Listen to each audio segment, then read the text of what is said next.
Las rutinas eran sagradas para mí. Después de más de 5 décadas reparando relojes, mi vida había adoptado el mismo ritmo exacto y metódico que aquellos mecanismos que conocía tan bien. Incluso después del derrame cerebral que tuve hace 2 años, que me robó parte de la movilidad, seguía levantándome a las 6, preparando mi desayuno a las 6:30, caminando con mi bastón hasta la oficina postal del barrio y de vuelta, sin apurarme, en exactamente 45 minutos. Almorzaba al mediodía y luego pasaba la tarde en mi pequeño taller, restaurando piezas para clientes de confianza que aún creían en mis manos. Aquel martes 15 de mayo parecía no ser distinto. Estaba terminando de ajustar el resorte de un reloj de carruaje antiguo cuando escuché el ruido de un auto que se detenía frente a mi casa. Mi ventana daba a una calle tranquila de Punta del Este, donde los autos extraños no eran comunes, y mucho menos un SUV negro, moderno, de esos que parecen pertenecer más a una película que a nuestro vecindario. Me asomé y al ver quién bajaba del vehículo, sentí que se me encogía el pecho. Era Julián, mi hijo, y su esposa, Karina. No los veía desde hacía casi 1 año.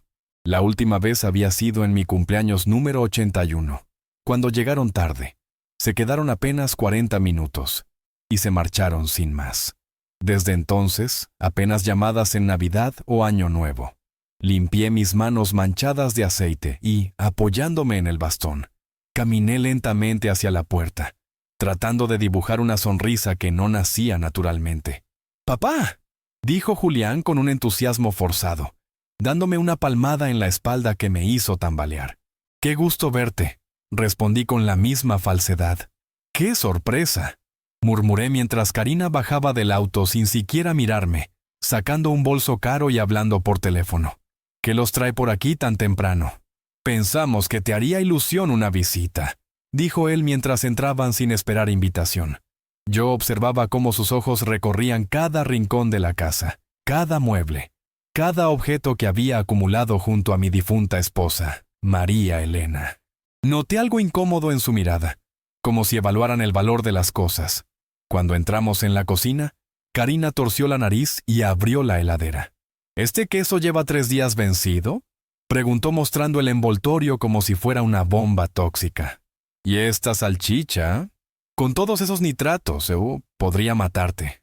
Me limité a observarla mientras arrojaba a la basura los víveres que yo mismo había comprado 2 días antes. Quise decirle que tenía 82 años y que estaba vivo gracias a cosas más peligrosas que un queso vencido, pero me mordí la lengua. Julián, por su parte, andaba de habitación en habitación, hablando por teléfono. Cuando volvió a la cocina, me soltó la bomba sin titubear. «Papá, Karina y yo dormiremos en la habitación principal. ¿Te parece?». Mi cuerpo se tensó. Esa era la habitación donde dormí junto a María Elena durante 45 años. Donde todavía estaba su perfume en los cojines, sus libros en la mesita de noche, nuestras fotos sobre el buró. Lo miré con frialdad. «Estoy bien en mi habitación, Julián. Subir las escaleras me mantiene en forma», respondí, manteniendo la calma. «Pero papá», intervino Karina, «a tu edad subir y bajar escaleras es peligroso. ¿Y si te caes durante la noche?». «Tengo baño arriba y nunca me he caído en mi vida», le respondí, irritado. «Siempre hay una primera vez», dijo ella con una sonrisa condescendiente. Julián me miró con esa mezcla de compasión y fastidio que se había vuelto común en su rostro. Yo sabía lo que estaba pasando. Aunque no dijeron más, acepté mudarme al cuarto de huéspedes en la planta baja. No porque quisiera, sino porque entendí que discutir sería inútil. Y mientras subía a empacar mis cosas, sentí que, de alguna manera, acababa de perder algo que era mío desde hacía medio siglo. Antes de que esta historia se pierda en el viento, me encantaría saber, ¿desde dónde estás viendo este video? Es una alegría inmensa descubrir que estas vivencias tocan corazones en tantos rincones del mundo. Tu comentario no solo crea conexión, también le da sentido a todo esto. Así que cuéntame abajo, ¿desde qué lugar me estás acompañando hoy? Me llevó todo el día cambiarme de habitación.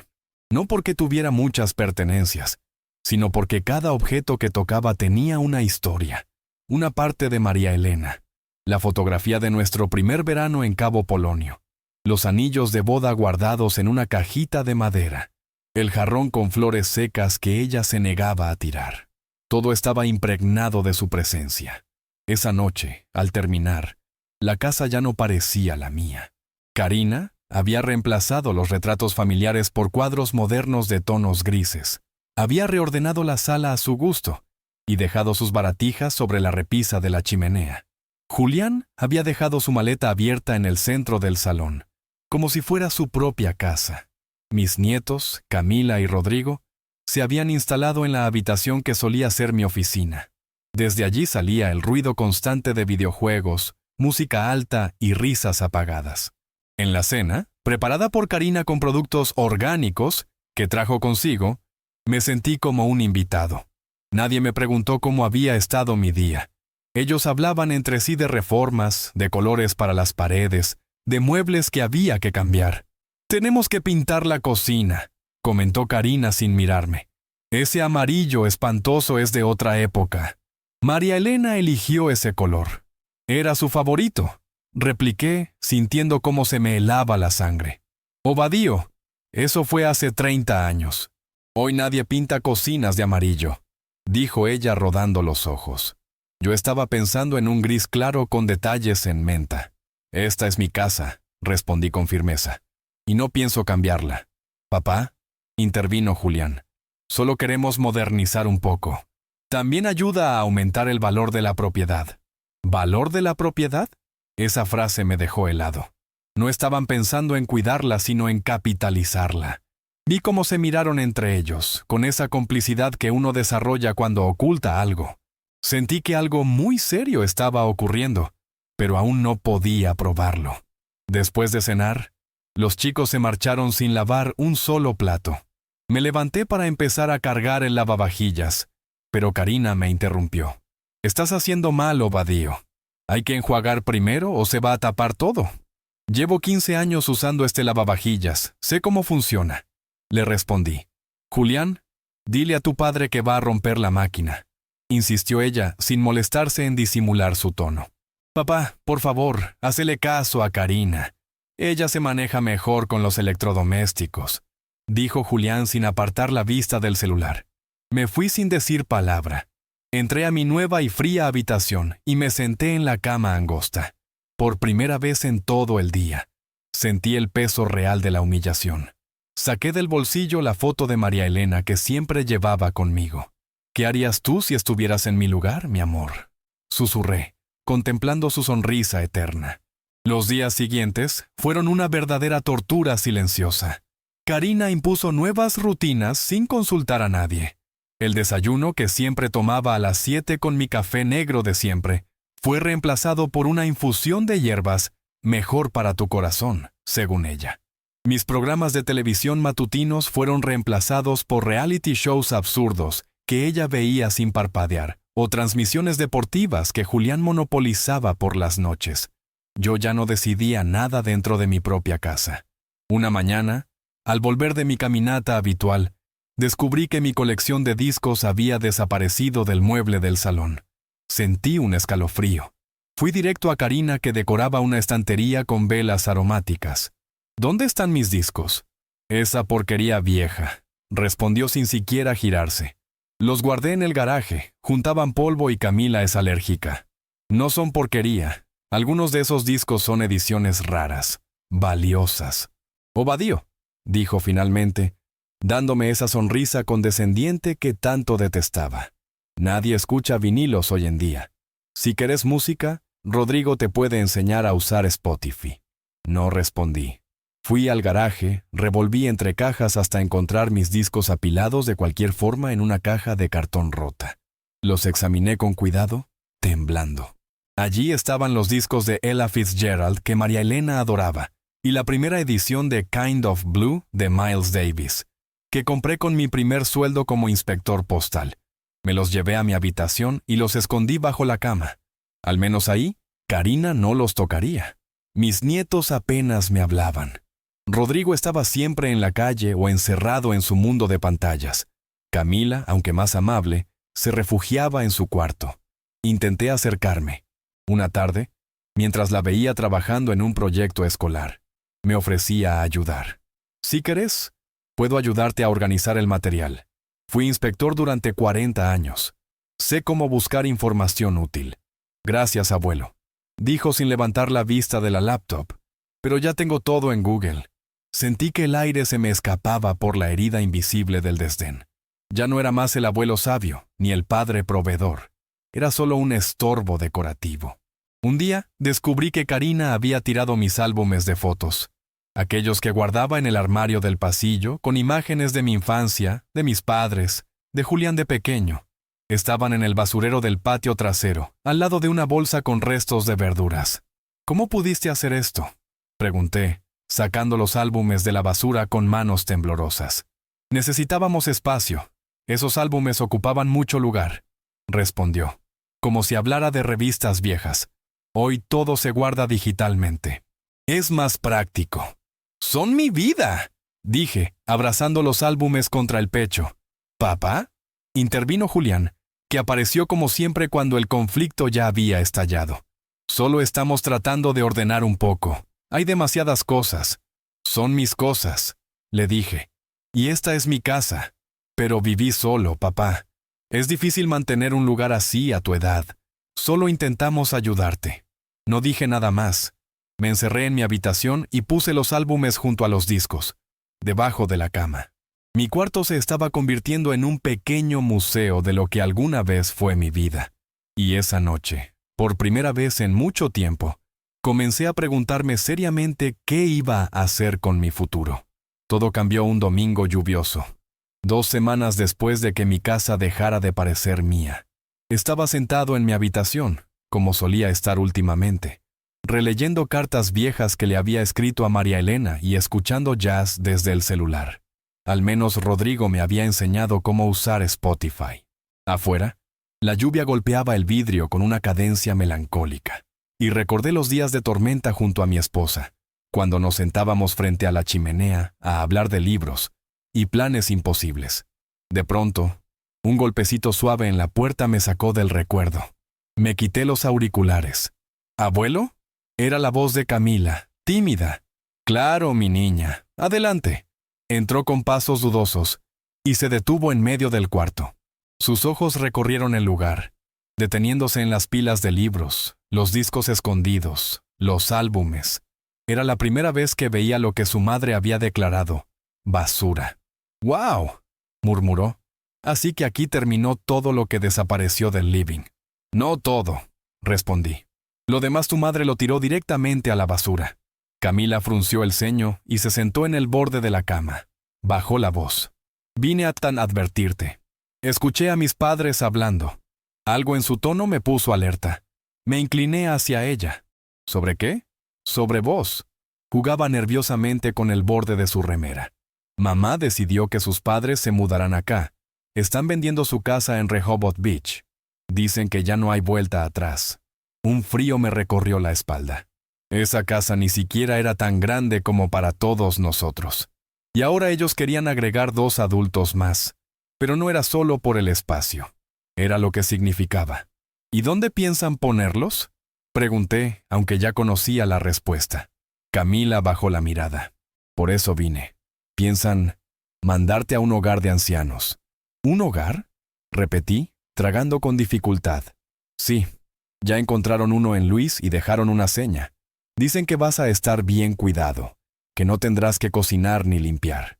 Camila lo decía en voz baja, como si pronunciarlo en alto fuera peligroso. Sentí que la ira comenzaba a hervir dentro de mí. Julián y Karina planeaban echarme para hacer espacio para sus suegros, en mi propia casa, con mis recuerdos, mis cosas.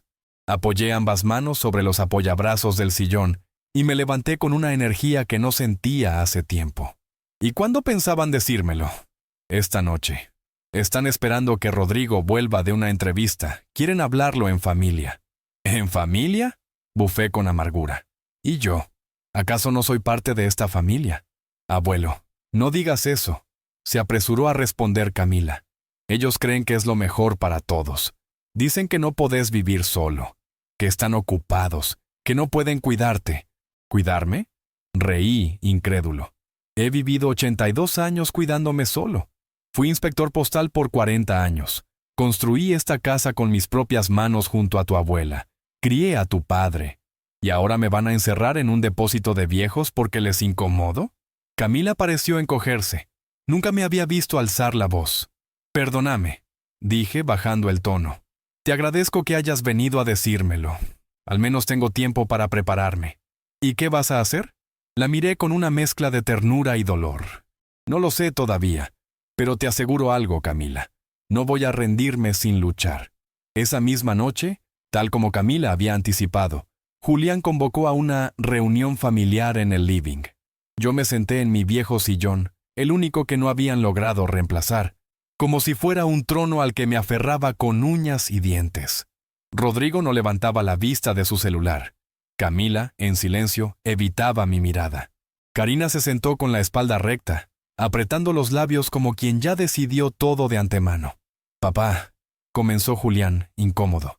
Queremos hablar con vos sobre el futuro. ¿Mi futuro? Pregunté con calma mirándolo a los ojos.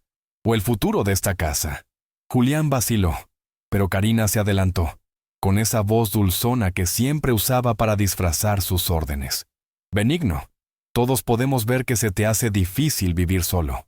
¿Olvidas tomar tu medicación? ¿No comes bien? ¿La casa está descuidada? Estamos preocupados por vos. ¿Preocupados? Solté una risa breve. Yo creo que están más preocupados por dónde van a meter a tus padres. Karina se tensó. Julián le lanzó una mirada rápida a Camila, que se encogió en su asiento. Ya sabían que lo sabía. Papá, seamos honestos, continuó Julián. Sí, los padres de Karina se están mudando. Pero eso es independiente. Lo que nos preocupa es tu bienestar. Tanto les preocupa que decidieron echarme de mi casa sin consultarme. Respondí, ya sin molestia por disimular. Encontramos el lugar perfecto, dijo Karina, entusiasmada. Pinar Verde no es solo un hogar. Es una comunidad para adultos mayores activos. Tiene piscina, biblioteca, excursiones. Sabía que mentía. Había leído sobre Pinar Verde en el diario local, un lugar barato, con escaso personal, y un edificio que pedía reformas urgentes. No voy a ir a ningún lado, declaré. Esta es mi casa. Y me quedo aquí. Papá, por favor, sé razonable, insistió Julián, inclinándose hacia adelante. No podés seguir viviendo acá solo. Y nosotros no podemos estar todo el tiempo pendientes de vos. Tenemos nuestras vidas, el trabajo, los chicos.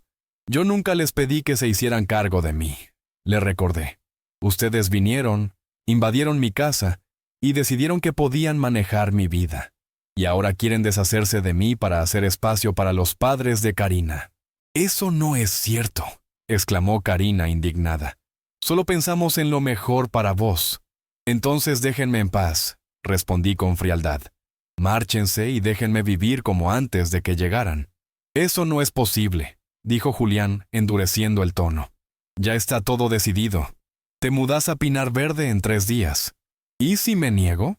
Me incorporé lentamente, sintiendo cómo mi corazón golpeaba con fuerza en el pecho. Papá, no hagas esto más difícil, suspiró Julián.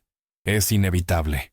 A tu edad, tarde o temprano, todos terminan en una residencia. Mejor hacerlo ahora, cuando todavía podés adaptarte. Lo miré, y por primera vez en mi vida, no reconocí al hombre que tenía delante. ¿Dónde estaba el niño que enseñé a andar en bicicleta? ¿El que leía cuentos antes de dormir? ¿El que corría a abrazarme cuando se caía? Esta es mi casa, dije con voz firme. No me voy a ningún lado. Si no lo haces por las buenas, intervino Karina con tono amenazante. Vamos a tener que iniciar un proceso de tutela. Julián ya consultó con un abogado. Con el testimonio de un par de médicos, basta para que te declaren incapaz. Sentí un escalofrío recorrerme el cuerpo. No solo querían quitarme mi hogar, querían quitarme el derecho a decidir por mí mismo. ¿Le harías eso a tu padre? Le pregunté a Julián, sin poder creer lo que escuchaba. Él desvió la mirada. Papá, no lo compliques. Solo acepta mudarte y todo estará bien. En ese momento, supe que había perdido esa batalla. Ellos estaban dispuestos a todo. Tenían juventud, recursos, abogados, médicos. Yo solo tenía mi obstinación y un profundo sentido de injusticia. Está bien, dije finalmente. Iré a ese hogar que eligieron. Pero no crean que los voy a perdonar por esto.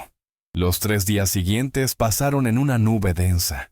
Vi cómo Karina y Julián empacaban mis cosas sin preguntarme, decidiendo ellos qué era necesario y qué no.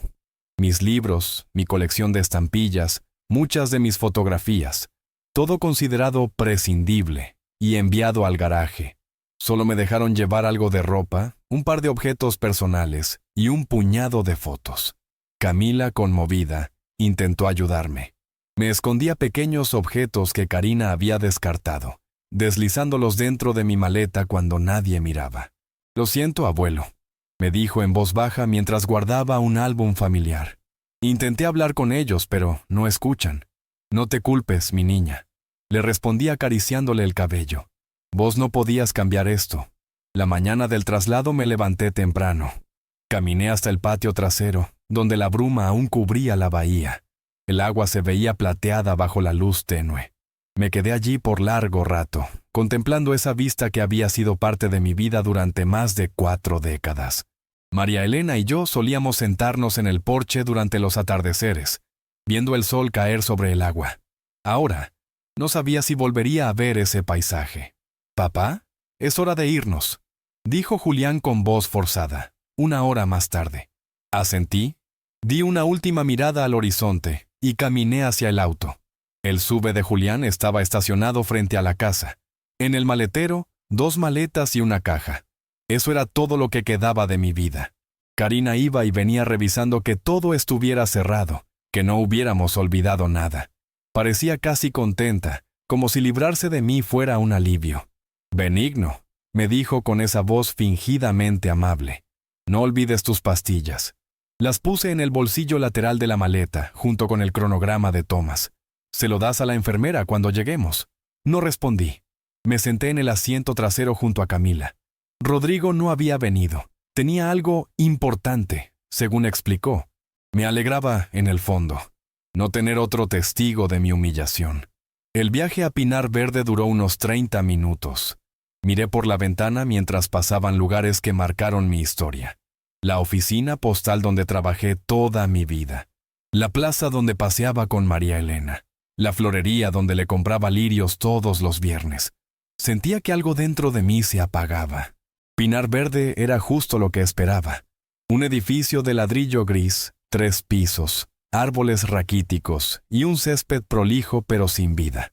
Ningún rastro de esa comunidad activa de la que Karina hablaba. A través de las ventanas, ancianos sentados en sillas miraban fijamente el televisor sin expresión. «¿Se ve? Lindo», murmuró Camila mientras bajábamos del coche. «No finjas, mi niña», le respondí bajito. «Sabemos lo que es este lugar». Nos recibió una recepcionista de mediana edad, con sonrisa forzada y ojos agotados. Nos guió por el proceso de ingreso, nos mostró mi habitación, una pieza estrecha con cama individual, una mesita de noche y un armario, y nos entregó un horario con los turnos de comida y medicación. «La cena es a las 17:30, dijo sin mirarme. «Si se atrasa, tendrá que esperar hasta el desayuno». Julián y Karina me ayudaron a acomodar mis cosas. Tardamos pocos minutos, no había mucho que poner. Entonces, llegó el momento de la despedida. «Papá». Julián parecía incómodo. «Te vamos a visitar, tal vez no de inmediato. Primero tenemos que ayudar a los padres de Karina con la mudanza. Pero iremos pronto, lo prometo». No le respondí.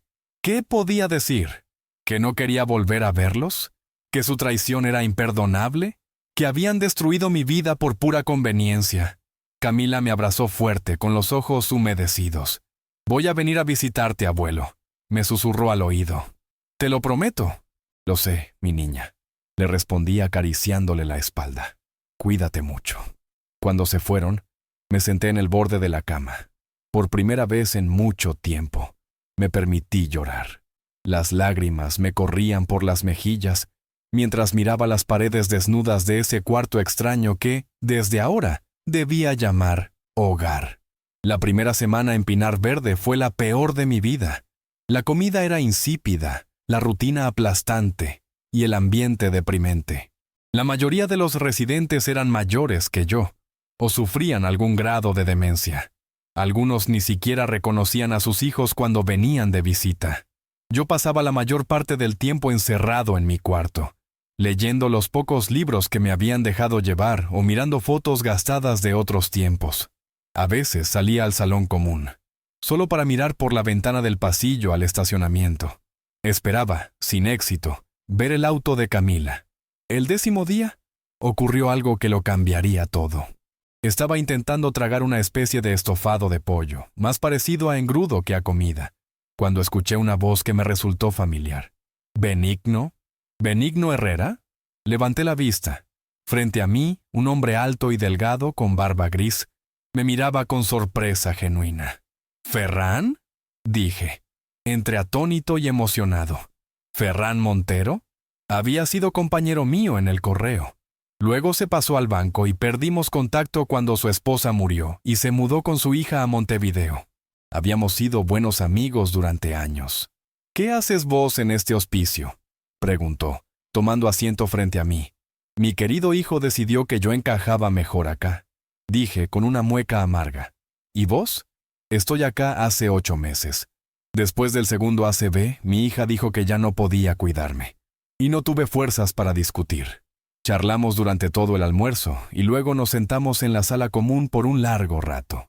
Ferran me contó cómo había sido su vida desde que se mudó allí, cómo su hija había vendido su casa, cómo había perdido casi todas sus pertenencias y cómo, a duras penas, había logrado resignarse a esa nueva realidad. Pero vos, me dijo con los ojos entrecerrados, todavía estás fuerte. Caminás solo. Tu cabeza está clara. Tus manos no tiemblan. ¿Y tu casa? Le conté toda la historia.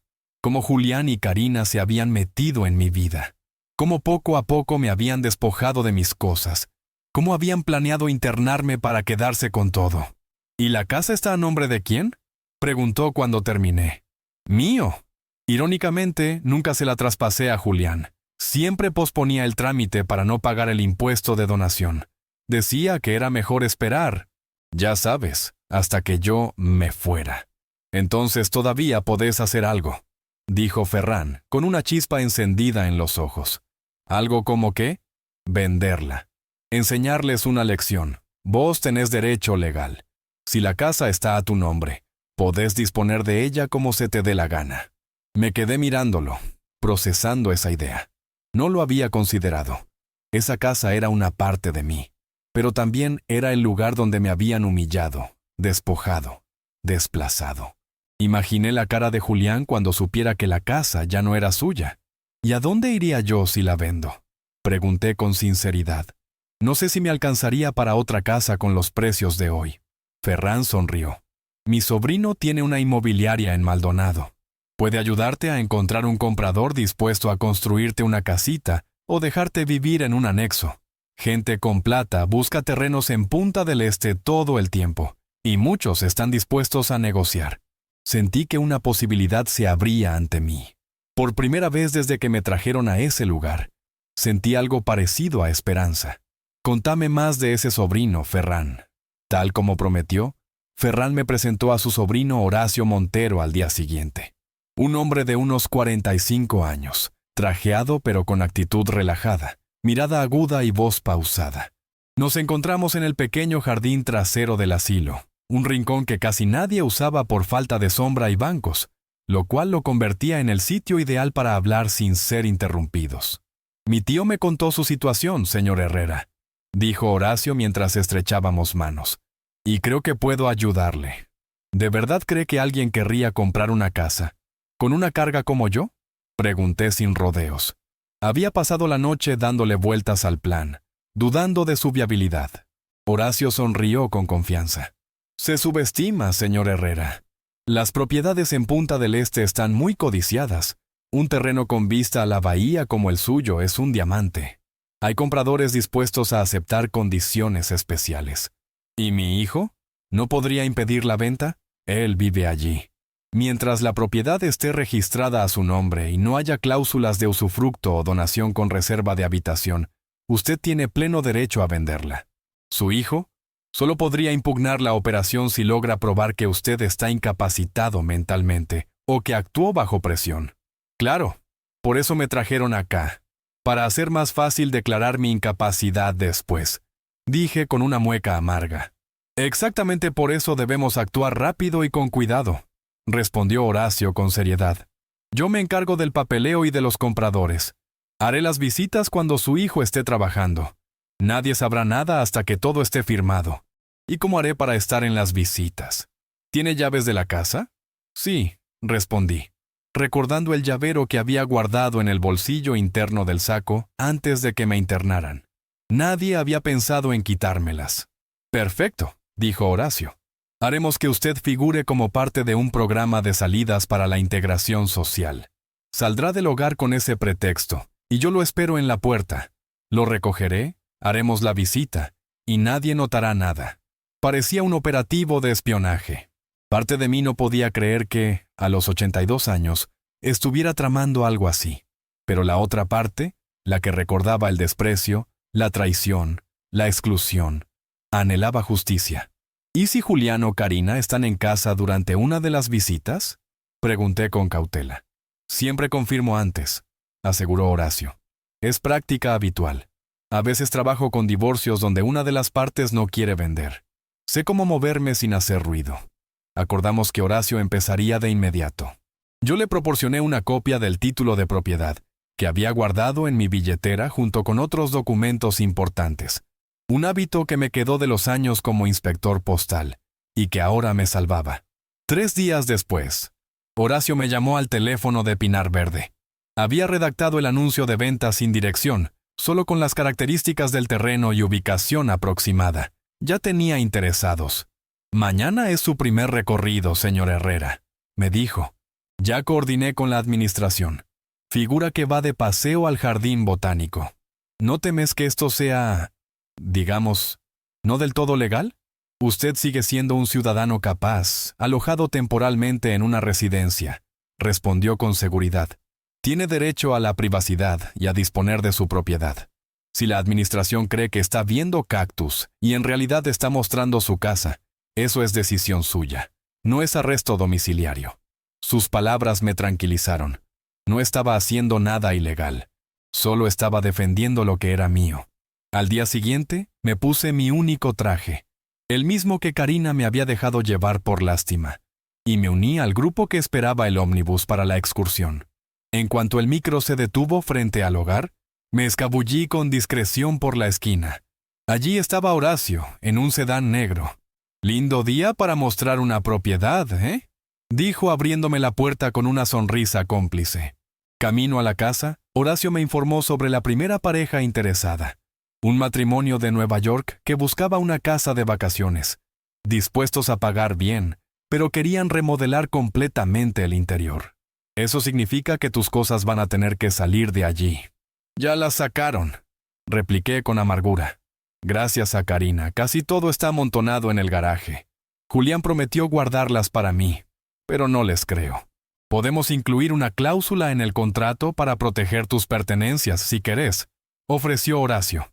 Cuando llegamos, Horacio dio una vuelta por la cuadra, escaneando la situación con mirada de halcón. «El auto de tu hijo no está», dijo. «Pero hay otro en la entrada. ¿De algún vecino? Vamos a averiguarlo». Marcó un número y habló con voz distinta. «Buenas tardes, habla de Aguas del Este. Llamamos por una inspección programada en su zona. ¿Habrá alguien en casa en las próximas 2 horas?» Esperó la respuesta y me sonrió. «Perfecto, muchas gracias. Vendremos mañana entonces». Colgó y giró hacia mí. Era la vecina. Dejaron su auto en tu entrada mientras arreglan el de ella. Tu casa está vacía. Julián trabaja, Karina y sus padres están en Rehoboth comprando muebles para sus habitaciones. Remató con una mirada irónica. Me apreté el cinturón con fuerza. Iban a decorar las habitaciones con muebles nuevos, pensando que ya tenían derecho a todo. Pero muy pronto entenderían cuán equivocados estaban. Nos reunimos con los compradores en una cafetería cercana. Los señores Webster eran exactamente como los imaginaba. Bien vestidos, educados, con esa expresión de quien está acostumbrado a que el mundo se acomode a sus deseos. Entraron a la casa como si ya fuera suya. «El diseño no está mal», comentó ella, tocando la mesada de la cocina. pero está tan anticuado. La vista a la bahía es excelente, agregó él, asomándose por la ventana del living. Y el terreno es grande. Se podría hacer una pileta. Yo los observaba en silencio mientras discutían sobre lo que tirarían abajo, lo que reconstruirían, lo que modernizarían. Me dolía, pero también me sentía liberado. Comencé a comprender que una casa son solo paredes. Las memorias no viven en la estructura, viven en mí, y nadie puede arrebatármelas.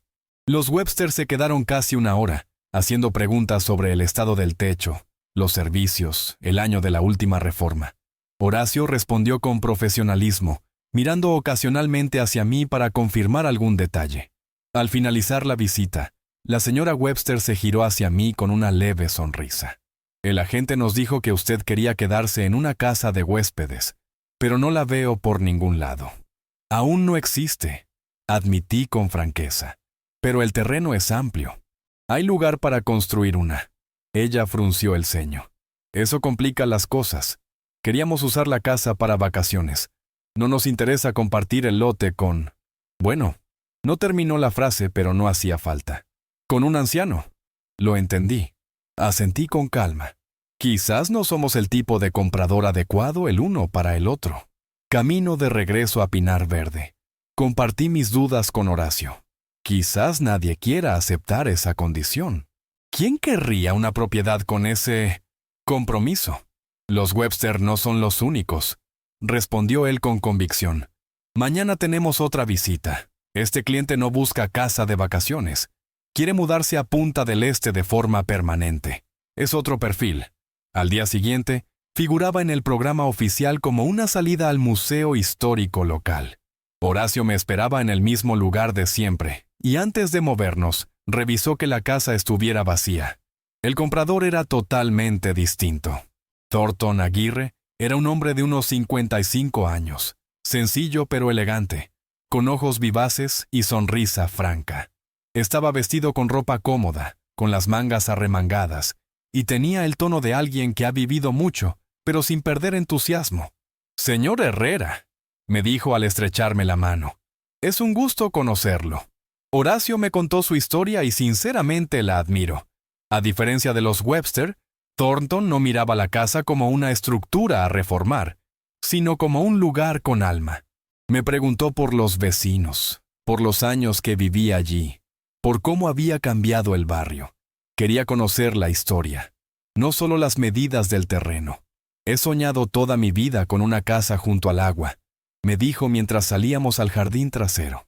Pasé los últimos 30 años dirigiendo una cadena de hoteles en el interior. Empecé con un motel heredado de mi padre, y poco a poco fui creciendo.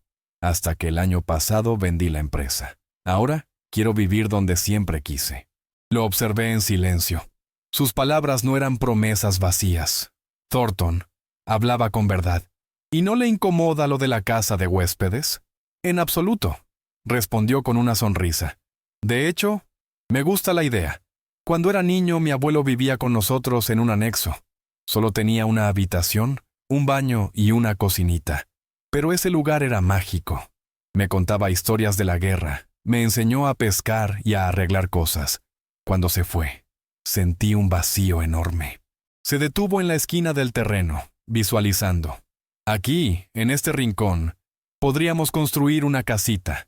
2 habitaciones, una sala de estar, cocina, terraza con vista a la bahía, con entrada independiente, pero cerca. Suena perfecto, respondí, intentando disimular la emoción que me apretaba el pecho. No le estoy pidiendo que sea mi abuelo, rió Thornton, percibiendo mi timidez, pero valoro las experiencias de vida. Me gusta que un lugar tenga historia, que haya sido cuidado. Eso le da alma. Por primera vez desde que Julián y Karina tocaron a mi puerta con sus valijas, me sentí esperanzado. Thornton no solo respetaba mi historia, estaba dispuesto a integrarme en la suya.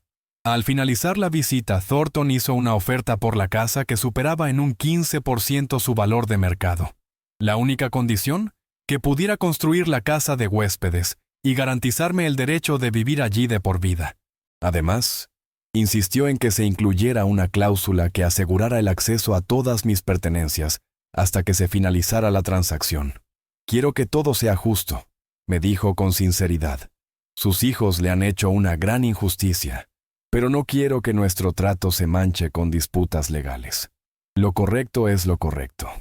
Durante la semana siguiente, Horacio organizó varias visitas más, pero ninguna igualó la conexión que sentí con Thornton. Nos reunimos varias veces para revisar los documentos con un abogado, definir los planos del anexo y ultimar los detalles. Incluso trajo a un arquitecto para mostrarme las primeras ideas. La construcción tomará unos 3 meses, explicó el profesional, desplegando los planos. Tendrá cocina moderna, baño adaptado, calefacción, buena iluminación, accesos sin escalones. Todo pensado para su comodidad. Mientras observaba los dibujos, algo se encendió dentro de mí. Ya no veía un asilo gris ni una cama estrecha junto a paredes vacías. Veía una casa acogedora, una nueva oportunidad, una vida digna. 2 semanas después de nuestra primera conversación, todo estaba listo. Firmamos los documentos en la oficina del abogado en Maldonado. Thornton me entregó un cheque con la seña, y el resto del dinero sería transferido una vez registrada la transacción. «Felicidades, señor Herrera», me dijo el abogado al estrechar mi mano. «La venta quedará registrada en un máximo de 3 días hábiles». «¿Y mi hijo?», pregunté. «¿Tendrán que desalojar?». Según la ley, el nuevo propietario puede solicitar que se desocupen las instalaciones dentro de los 30 días posteriores a la inscripción, explicó el abogado. Eso queda a criterio del comprador. 30 días me parece justo, asintió Thornton. Es tiempo suficiente para encontrar otro lugar. La noche posterior a la firma, apenas pude dormir. El sentimiento era una mezcla de anticipación, miedo y liberación. Sabía que aún quedaba la parte más delicada, salir de Pinar Verde sin levantar sospechas, informar a Ruth, la enfermera en quien confiaba, y dejar el paquete preparado para Julián. Al día siguiente, esperé a que terminara el almuerzo y me acerqué a la oficina de administración, fingiendo que necesitaba hablar con la doctora de planta. «Ruth, ¿puedo hablar contigo un momento en privado?», le pregunté con voz serena. Ella asintió con esa calidez que la diferenciaba del resto del personal. Nos sentamos en un banco del jardín, a la sombra del único árbol del patio. «Me voy mañana», le dije sin rodeos. «No es un escape, es una decisión. Ya resolví todo. Vendí mi casa legalmente, y tengo un lugar a donde ir». Ruth parpadeó, sorprendida. «¿Cómo? ¿Estás seguro? ¿Sabe lo que implica?». «Lo sé. Estoy en pleno uso de mis facultades, y usted misma puede dar fe. Lo único que necesito es que me ayude a entregar esto a mi hijo cuando venga». Le tendí un sobre sellado con su nombre. «¿Qué contiene?». «Una llave de un cofre en el banco. Dentro hay objetos que le pertenecen.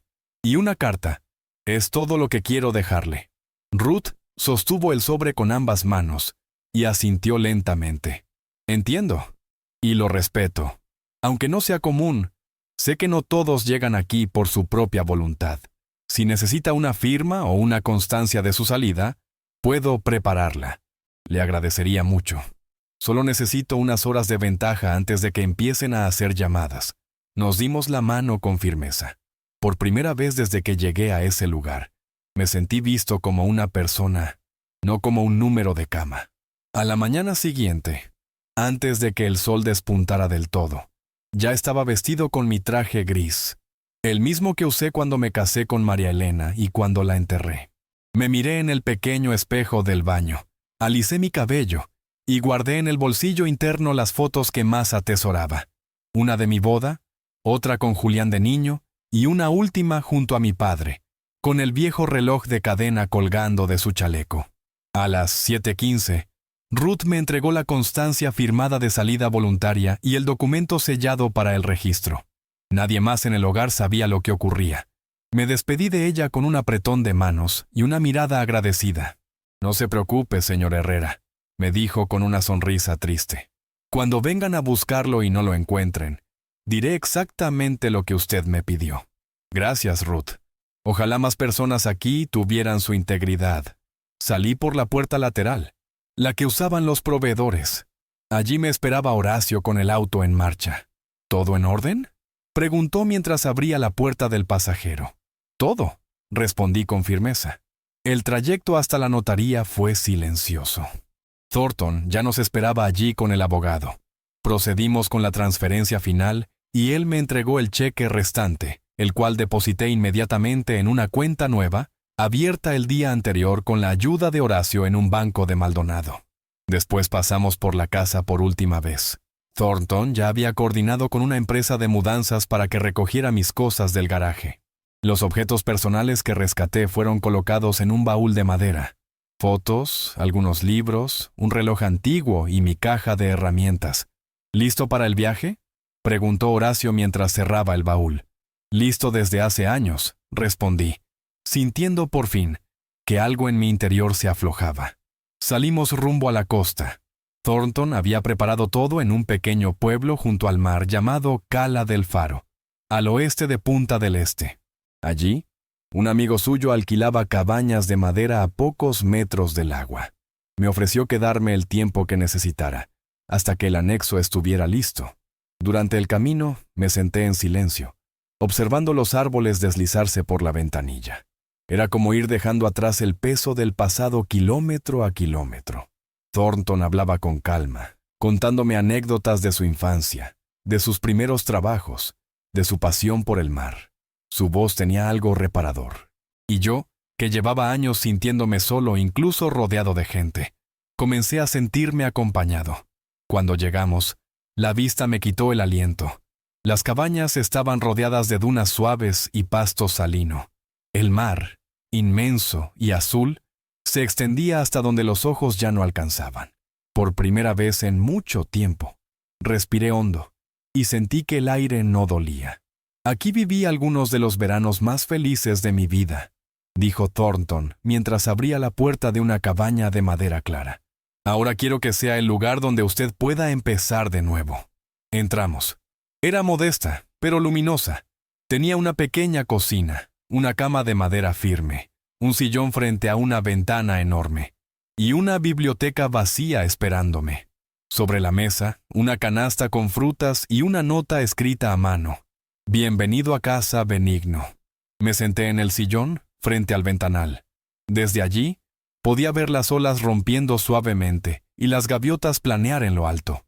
En ese momento, mi alma, tan apretada por tanto tiempo, comenzó a soltarse. Esa noche, cenamos en un restaurante del pueblo. Pescado fresco, pan tibio, vino blanco. Thornton me habló de sus planes para la casa, de cómo pensaba honrar su historia, no destruirla. Cuando volvimos a la cabaña, me ofreció un whisky. Salimos al porche, cada uno con su vaso, y nos sentamos en silencio, mirando las estrellas. No era necesario hablar. Ambos sabíamos que algo importante había terminado, y otra cosa apenas comenzaba. A la mañana siguiente, mientras desayunaba en el porche con vista al mar, sonó el teléfono. Era Ruth. Su voz estaba tranquila, pero en el fondo se percibía una chispa contenida. «Ya vinieron», dijo. «Tu hijo y Karina. Llegaron furiosos al hogar. Exigieron verte. Cuando les dije que te habías ido voluntariamente y que había una constancia firmada, no lo podían creer». Sonreí, mirando el horizonte donde el azul del mar se confundía con el del cielo. «Y el sobre. Se lo entregué a Julián en mano», confirmó Ruth. «Lo abrió ahí mismo. Al ver que era la llave de un cofre bancario, casi se atraganta. Karina gritaba que era una trampa, que debías haber sido manipulado». «¿Fueron al banco?» «Sí, y lo abrieron». Hizo una pausa significativa. Me lo contó el gerente. Dice que la escena fue digna de una película. Julián estaba blanco como una sábana. Me imaginé el momento. Julián con la llave temblando en la mano, convencido de que encontraría dinero, propiedades, documentos a su favor, y en su lugar, mis recuerdos, mis mensajes, mi despedida. «¿Y qué encontraron exactamente?», pregunté, aunque ya lo sabía. Una caja con una carta, una colección de juguetes viejos, un reloj antiguo con una inscripción, un juego de billetes de Monopoly atados con cinta bancaria. Ruth se rió suavemente. Y un papel que decía, «Aquí tienes todo lo que mereces». Suspiré hondo. No de satisfacción, no de rencor, sino de cierre, de saber que, por fin, el círculo estaba completo. «Gracias por todo, Ruth», dije con voz suave. «Por tu respeto, por tu valentía. Gracias a vos, Benigno, respondió. No muchos tienen el coraje de hacer lo que hiciste. Después de colgar, me quedé un rato mirando el mar. El viento movía los cortinados con suavidad, y el sol comenzaba a calentar las maderas del porche. Pensé en todo lo que había dejado atrás. La casa, la traición, los años de sacrificio por un hijo que eligió el egoísmo. Pero también pensé en lo que había ganado.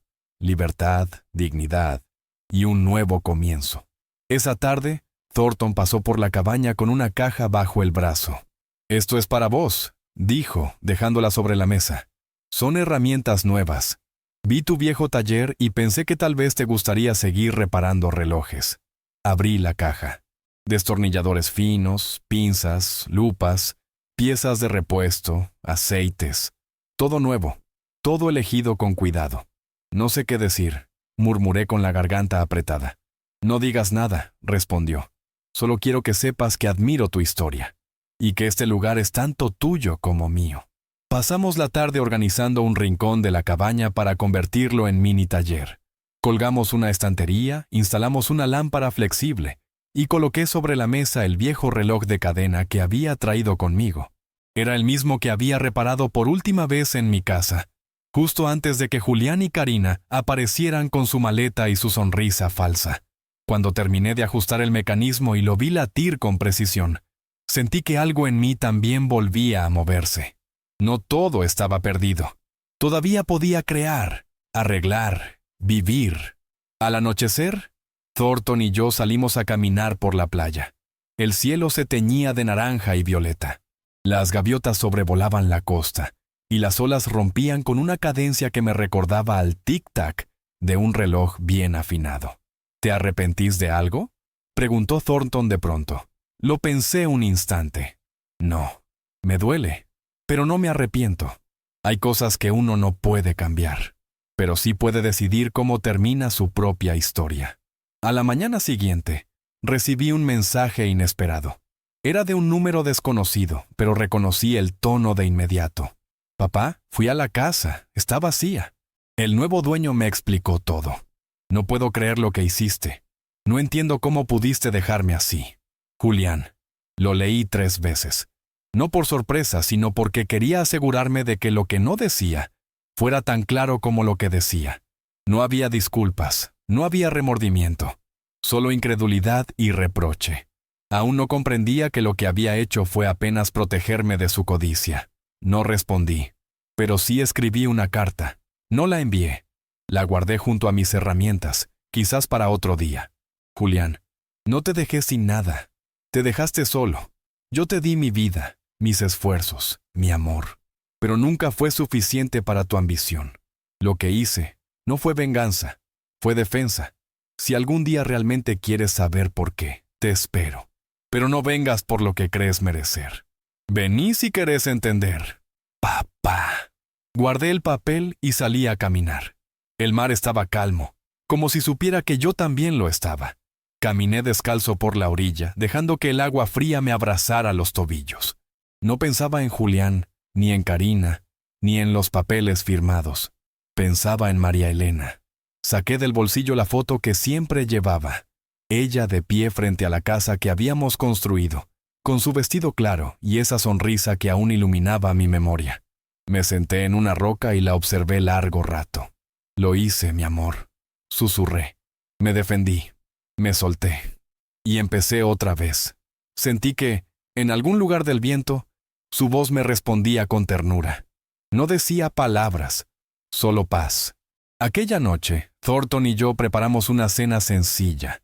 Encendimos el viejo tocadiscos que él había instalado esa tarde y sonó un bolero suave, de esos que María Elena solía tararear mientras cocinaba.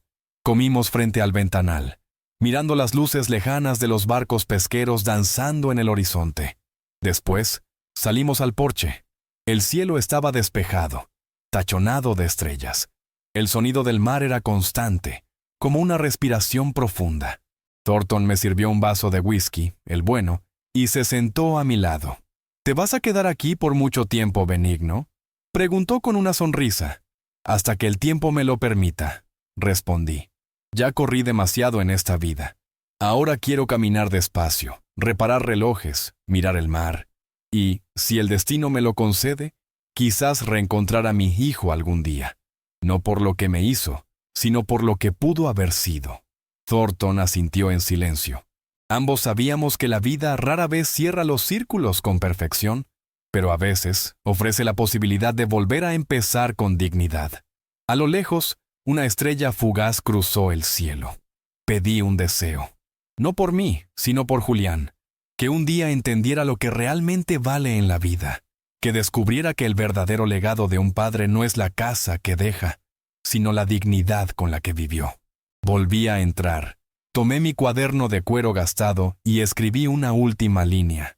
He perdido una casa, pero he recuperado mi alma. He sido abandonado, y aún así, no estoy solo. Esta es mi victoria silenciosa. Cerré el cuaderno, apagué la lámpara y me recosté escuchando el oleaje, con el corazón sereno y la memoria viva. Por fin, a los 82 años, estaba en paz. Y eso, pensé, es todo lo que un hombre puede pedirle a la vida.